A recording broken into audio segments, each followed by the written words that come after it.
The following is a special presentation of the Decibel Geek Podcast.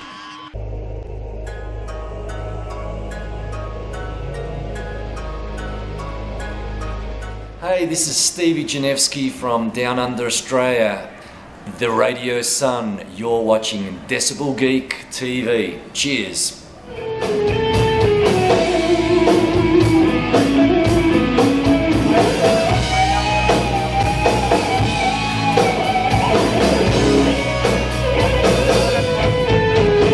Talking to Steve.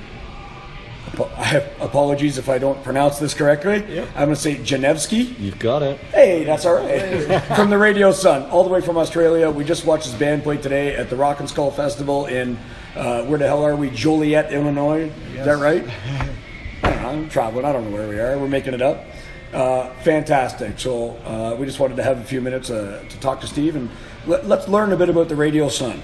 Cheers, guys. Look, firstly, we're buzzed to be here. This is our third time being in America, and previously we played two of the Melodic Rock Fests run by Andrew McNeese from melodicrock.com, and this time they kind of joined, and Justin, with Skullfest, and Andrew with, again, Melodic Rock Fest, so you get rock and skull. So it was great to be invited to be part of this, and it's a great bill, and we get to launch. We've had a chance to launch our new album, Outside In.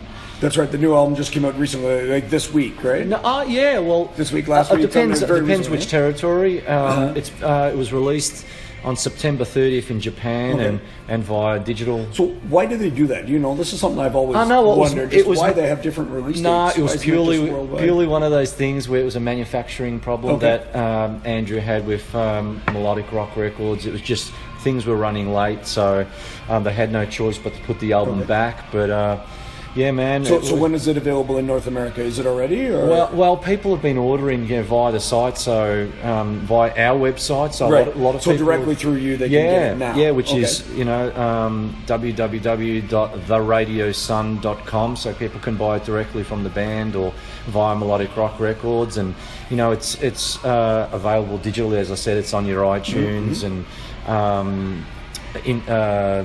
Apple Music and so on. So, and of course at a show, anyone that was here this weekend. Definitely, Well, we sold out. You sold out? Oh. Yeah. So I didn't even get one myself. Yeah, which is good in some ways, but it's a bummer in other because we're here this time, and we were sold out. I think as of late yesterday. So. Really? Because I know after you guys played today, the lineup of people that were waiting to meet you guys after that was incredible. I haven't seen anything like that for any other band at this festival. Thank you. This weekend, the lineup was huge. Yeah, it was. People we love. Yeah. wanted to meet you guys. Thank you. We've really.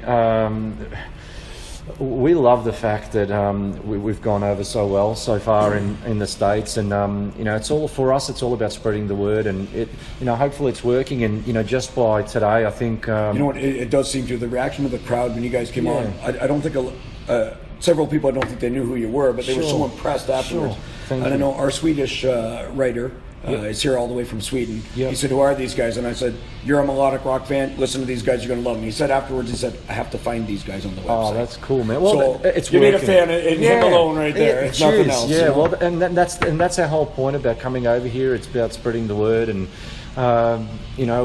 we're a new band. Even though this is our third album, we've only been together for almost 4 years. So our big thing is to try and release an album every year. Right.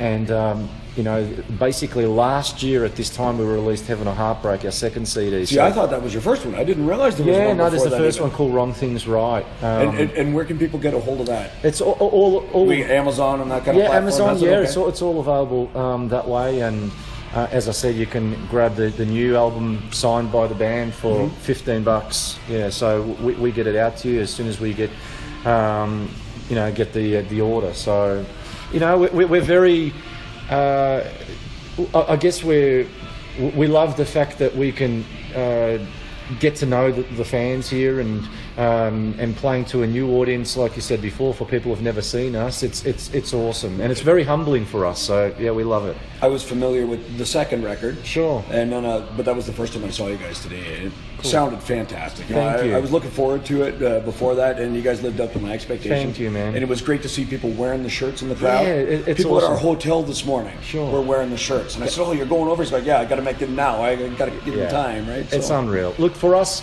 we're a four-piece band that we have a big emphasis on catchy songs and hooks and stuff like that, reminiscent from the 80s. But our big thing is that we really all sing. There's no tapes.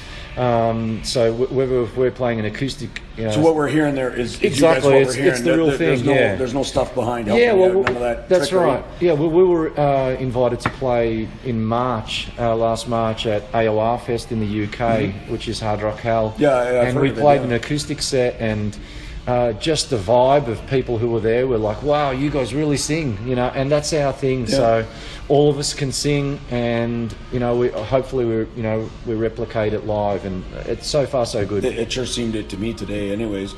And I got to say, you guys brought a tear to my eye today when you were on stage, and I'll tell you why, because I understand exactly what was happening to this person. You said that there's a fan here from Mexico, if I'm not mistaken, that came all the way to see you guys. First time she's seen you? First time she's seen us live, but she's been a fan ever since the first album. And she's got the lyrics tattooed on her shoulder, you said? On her shoulder, yeah. And you guys said you don't play that song, but you sang that, that kind of impromptu, unrehearsed one chorus for her. Yeah. And as a fan of bands, I know what she was going through. Thank you. And, it brought a tear to my eye. It's tearing up a little bit now, even, because I was so happy for her that you guys did that for a fan. That is fantastic. Thanks, man. Look, and we try and... That's our big thing. I mean, coming here, we get a chance to interact with the fans, and I know that as a fan myself, because I'm just glad to be part of the bill and see all these other great bands. Yeah. Like you said, you want to see Rap tomorrow. Exactly, that's right. Yeah, so for us to be able to meet some of our fans, it's absolutely awesome. And I actually had a chance to have dinner with that couple. Excellent. Yesterday, and they're so nice. And look, as a kid, I remember hanging out to meet some of my favourite artists, and never getting that chance to sometimes get backstage or get a pick or meet the band. So we've had a pact from the beginning that I'd like to think that we're pretty easygoing people, and as soon as we play, man, we want to go out in the audience and meet everybody. That's exactly what you did in that line formed. And we were talking about, well, we wanted to interview you after the show. Like, look at that lineup. You know what? We're not going anywhere near that. That's your time with the fans, and that's important.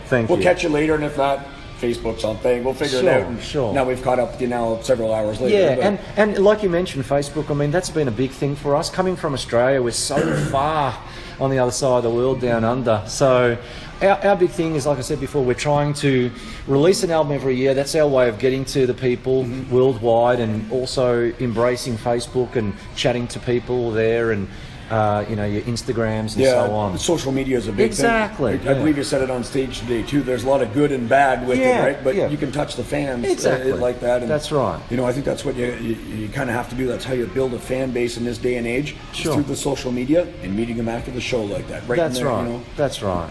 Yeah, so we're loving it, and we love being in America, and we've been very fortunate because we've been invited to play some cool festivals, and I'm not going to lie, this is all self-funded, so we're not getting a cent for this. But if we can sell a few CDs or T-shirts, then that does help the band. But it's like an investment. You cover your plane costs and stuff to come over, or that's out of your pocket too? No, that's all out of their pocket. Yeah. So we need to buy some shirts right now.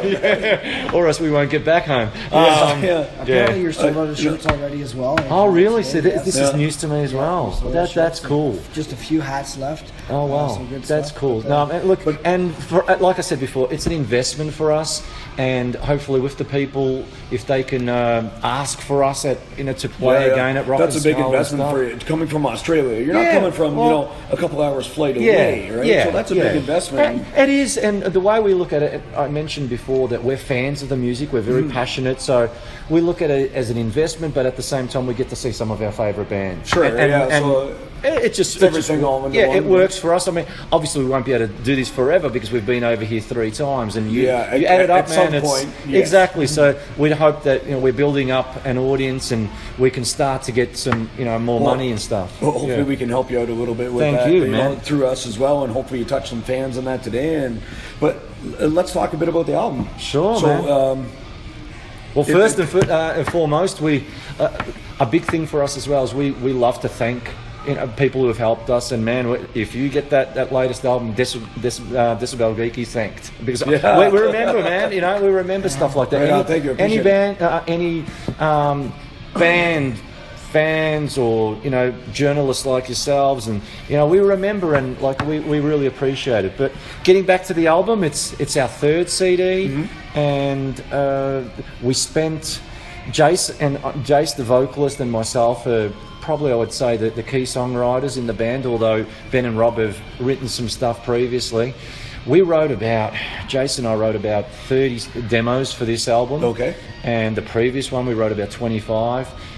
So that way we're writing quite a lot, and we get a chance to pick, the top 15 or so songs. And what do you do with the other ones? Do they go into a pool to maybe come up later, reworked, or that kind of thing? Well, 4 of the tunes we used as bonus tracks. Two for the Melodic Rock release and 2 for Japan. Japan always has the extra bonus 2 tracks, songs. Which is annoying for us because we don't get those here unless we buy that edition. I know, it is what it is. There's nothing worse. I hear you, because I'm one of those people who buys a CD as a fan as soon as it comes out, and my biggest pet hate is 6 months later they do another version. So it was released straight away, and we were very open about it. As soon as it was released, there was going to be 2 songs and 2 songs, so straight away, so people could choose, or if they wanted to grab both. Right. But we're not the type of band to 4-6 months later re-release it or anything like that. That's not cool. But at the same time, it also does encourage people to buy the album as opposed to download the album. Exactly. So illegally, that is. I know there's a lot of that stuff goes on these days, but I find with the rock crowd overall, most of us like to buy CDs. Yeah, because people like reading the liner notes, right, and the lyrics and stuff. So, yeah, man, and we ended up recording, I think it was about 15, 16 songs. And at that stage, we didn't know which ones were going to be the bonus tracks, so we were pretty happy that most of the songs were strong. And then when it came to choosing the 4 bonus tracks, it was a little bit of a struggle, because I actually, we all like the bonus tunes. On Heaven or Heartbreak, we recorded some covers. We did an Andy Taylor song, I Might Lie, and we also did the Nelson After the Rain. And being fans, every album as a guitar player, I've tried to get an Australian guitar player to play a guest solo. And on the new album, we invited Brett Garcett, who played with Nelson and John Farnham. So he plays a solo on one of the tunes, just to push the Australian thing a little bit. And because that's important as well. Well, we were influenced by Nelson and John Farnham as kids and still today. So. I think with this CD, it probably is a collection of songs which does maybe delve into the heavier rock side of the Radio Sun. The first album, I'd probably say, was more of a melodic rock album. The second one showed glimpses of more of a hard rock album, and this one probably touches again on some heavier stuff. So you're evolving into a bit of a difference. So you're not thrash metal or anything. No, just a little bit heavier. Yeah, it's just a bit more on the guitar side, because I can't help it. I also play in a heavy metal, a power metal band called Black Majesty in Australia. So it's gonna come in there somewhere. Right. But we know we've got a sound, and we try and build on that sound. It's all about becoming better songwriters. So we're trying to evolve that way, as opposed to we're not the type of band who's going to try and reinvent the wheel or jump on a bandwagon. We know the style of music. We're very much like that 80s, influenced by bands such as Danger Danger, obviously, Firehouse, Nelson, Harum Scarum, big sort Excellent of vocal Canadian band. Yeah, exactly.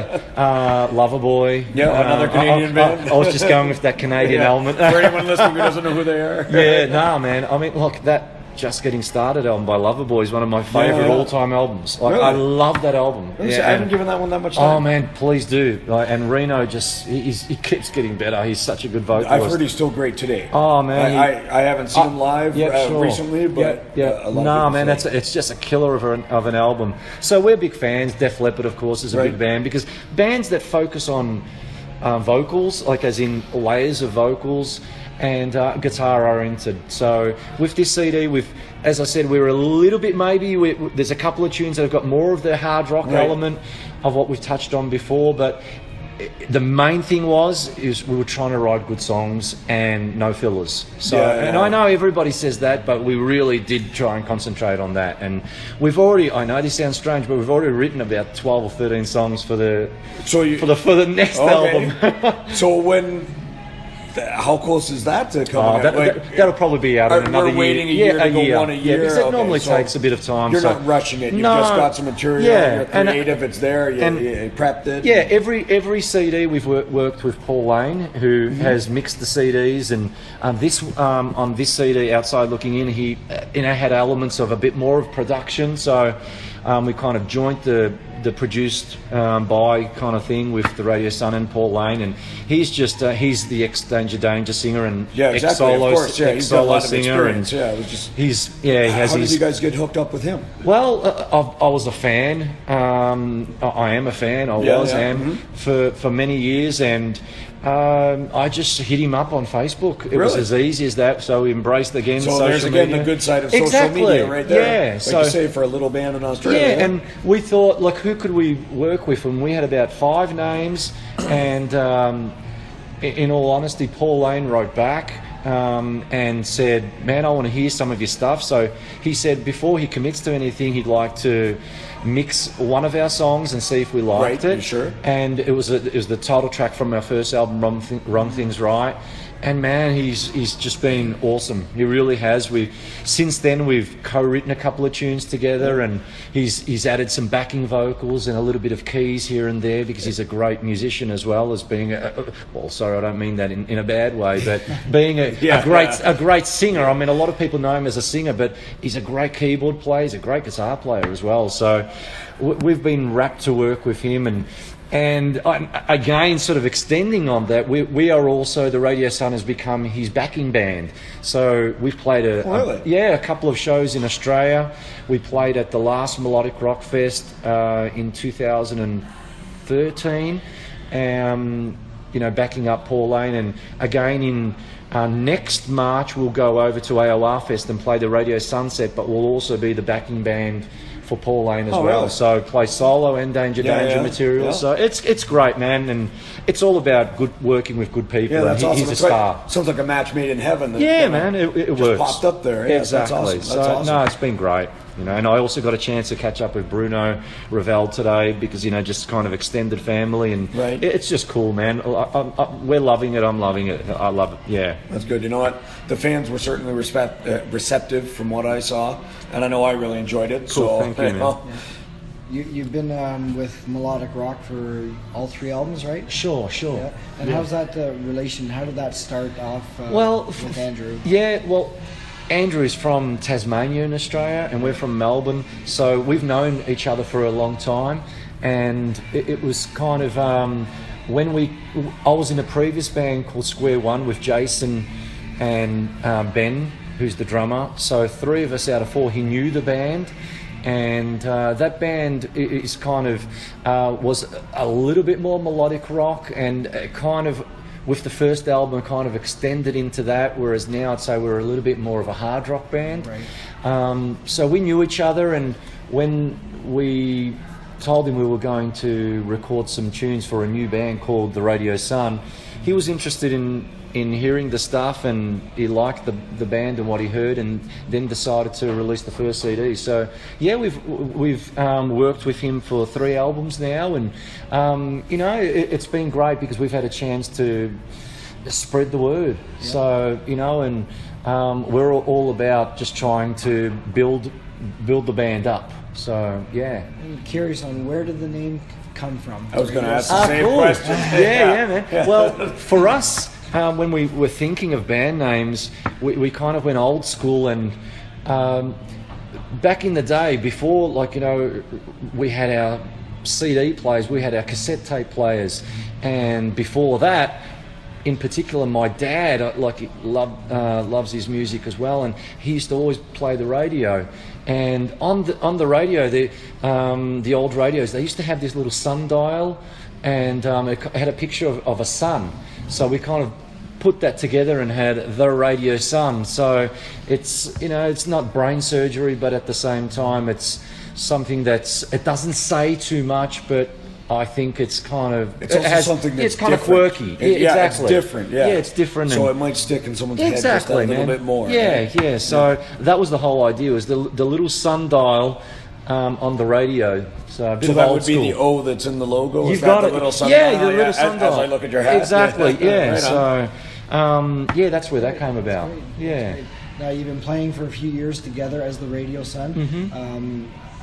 Whereabouts have you been besides Australia? You did come here as well. Sure. Any other dates, like from Japan to Europe or anywhere? Yeah, well, we this is the third time we've been to America, and we've loved it each time. And we were invited last March to play in the UK in Wales for the first time, part of AOR Fest, Hard Rock Hell, and that went down a storm. And we played an acoustic set for I think about 100 of the VIPs, and then a couple of hours later we played an electric set. And after we played our acoustic set, people were really impressed that we could actually sing and really play. And a lot of the tunes we write will begin on an acoustic song, an acoustic guitar, and I'm a big fan of, if it sounds good in acoustic, hopefully it's going to sound even better electric. Right. And then we played our electric set, and word got around, and people were like, wow, man. We went on very early. I think we were on stage at about 2 o'clock, just like today, and word spread around it, and the place was 3/4 full. And now we've been invited back. We had, you know, some really cool feedback from even some of our favourite bands. Like in our video, you've got Dan Reed from Dan Reed Network, and some of the guys from you know, local English bands, part of a Blood Red Saints, and you know, just people just being really cool and supportive. So, and that was awesome. So just to hear feedback from people like that is, man, these are our heroes. Like Dan Reed, man, I remember seeing Dan Reed in Australia, and, you know, my jaw dropping how good this guy is and how good the band was. And, you know, just to hear favourable feedback is just awesome. So, yeah, we've been invited back to Hard Rock Hell next March in 2017, and I guess I can say it, but we're also going to be part of some German dates. Following the Hard Rock Hell show in the UK, as well as hopefully Greece as well. So, you know, that's in talks at the moment. So it's cool, man. And with Paul Laine as well. So, any interest at all into Canada at all? Well, seeing as how we're both from Canada, look, man, I gotta ask. I hope so, man. I mean, and that's the thing. It kind of makes sense with Paul Laine being, you know, from Canada. So hope so, man. Fingers crossed. We've had a few people actually say that. Really? They're going, come on, man. Yeah, that's good. And there's plans to go to Japan as well, because our CD has been released in Japan as well. So we're planning early next year to go to Japan It's selling as well. in Japan. Yeah, well, the feedback has been they're really rabid good. music fans in Japan, not like we are here in North America. Well, they treat it differently. Yeah, what a lot of people don't realise is that, you know, you think of bands like the Beatles being like one of the most successful bands, and that's true right around the world. But what a lot of people don't realise, like a band like Mr. Big is one of the most successful bands ever in Japan. Like that's with, like, you know, with your bands, they're huge. And I think word has started to kind of get out, like in our review, like I read the Burn review that we received from a translator. That's a Japanese magazine. That's Burn, right? It's a Japanese magazine, and they mentioned that we've got elements of Mr. Big, not so much in the muso side, but more so in terms that everybody sings and the style of music we play. Right. Okay. So that was just a compliment to us, and we're like, wow, man, you know, that's cool. So hopefully, I think people are kind of, getting onto that thing in Japan, and we have had so many beautiful people from Japan write to us and say, when are you coming to Japan? When are you coming to Japan? Excellent. So that's cool. The worldwide reach. Exactly. That's excellent. Yeah. I'd love to hear that. Yeah, man. I mean, we've had people like fans of Harum Scarum. I mean, you mentioned Canada. Yeah. And again, we're not too far off that kind of sound. Exactly. I mean, again, man, Harum Scarum, one of my all-time favourite bands, and that's just... We're well acquainted exactly, with them. we're humbled by that because they're, for us, one of our, our gods. Yeah. So to get sort of mentioned in that kind of, category, we're like, man, that's awesome. Excellent. Yeah. Do you play a lot of shows back at home? Well, the scene is small. I mean, what people see of Australia, they see the actual land size, and we're a new country. We're a very large size in terms of country, but most of the people live on the outskirts of Australia, and we're from Melbourne, and Melbourne's like a bigger city, but the scene is small. It's not like what it used to be, obviously, in the 80s, early 90s, but we're definitely building it up. Yeah. And I'd like to think that there's definitely a little bit of a core base that will always, come down to our shows. Yeah, exactly. When I think of music and concerts, it goes right back to the Dynasty tour of KISS. Oh, cool. Any chance that you ever saw KISS back in the days? Look, I was too young at that when they toured Australia. I think I was something like about 7 years old, 7, 8 years old, and I've seen KISS since, like, non-makeup, makeup recently on the comeback. I mean, again, we actually wrote a song as a tribute to Ace Frehley called Spaceman, really? Which was released as a limited edition EP, and it's available on the net for people to stream or buy. Because Ace Frehley, for me, I remember coming up with this riff. Ace Frehley was the person that inspired me to play guitar. In terms of just the visual and some of his licks. Like, I remember learning a lot of the stuff and learning how to play guitar, and then I obviously went on to learning from the other masters such as Randy Rhoads and Eddie Van Halen, George Lynch, Warren DeMartini I mentioned before, Ronnie Letecro. D&D, man. Not many people mention that name. I love that stuff. So.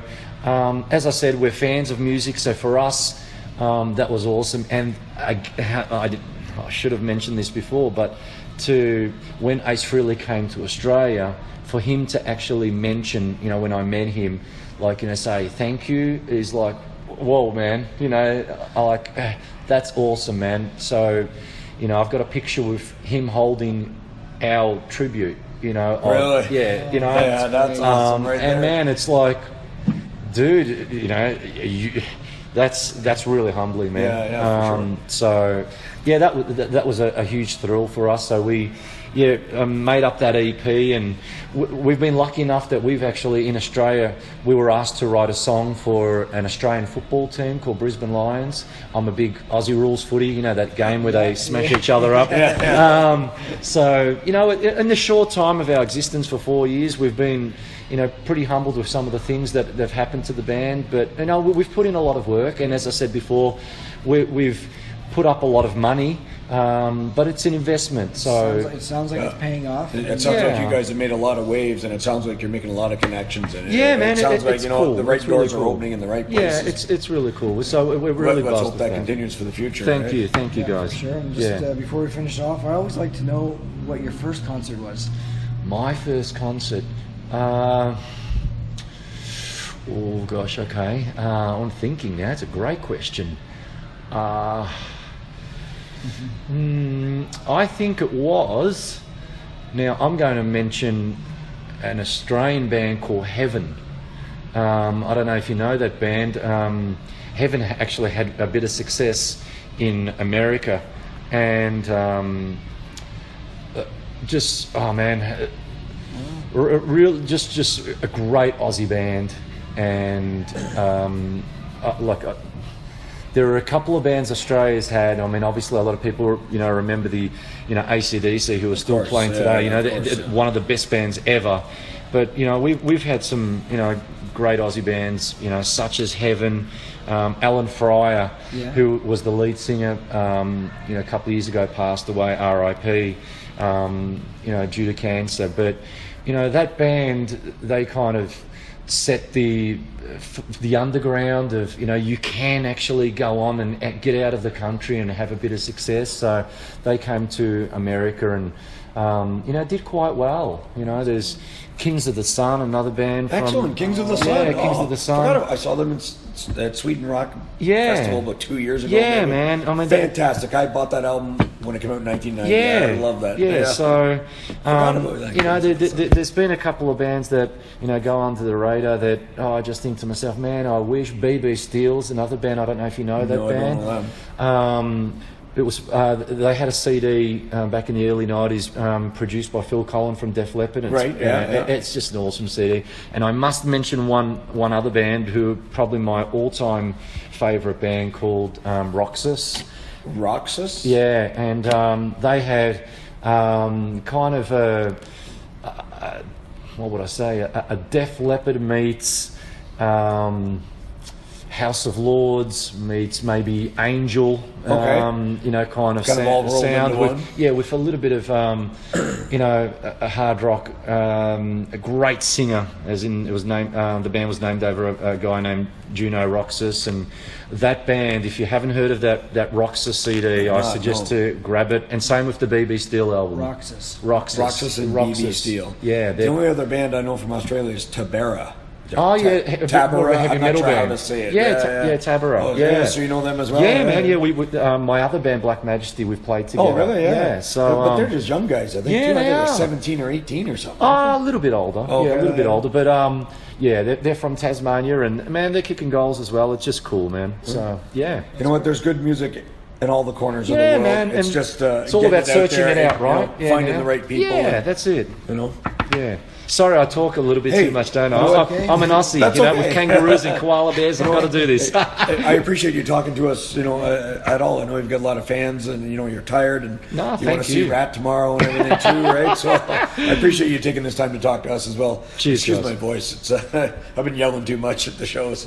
All good, man. All good. So, no, thank you. And just on behalf of the Radio Sun, we'd just really like to say thanks from the Radio Sun, you know, in terms of Decibel Geek, and I appreciate you guys reviewing the previous CD and giving it the thumbs up. And look, man, if you get a chance, you know, theradiosun.com, and search us out on YouTube. And thank you for your support.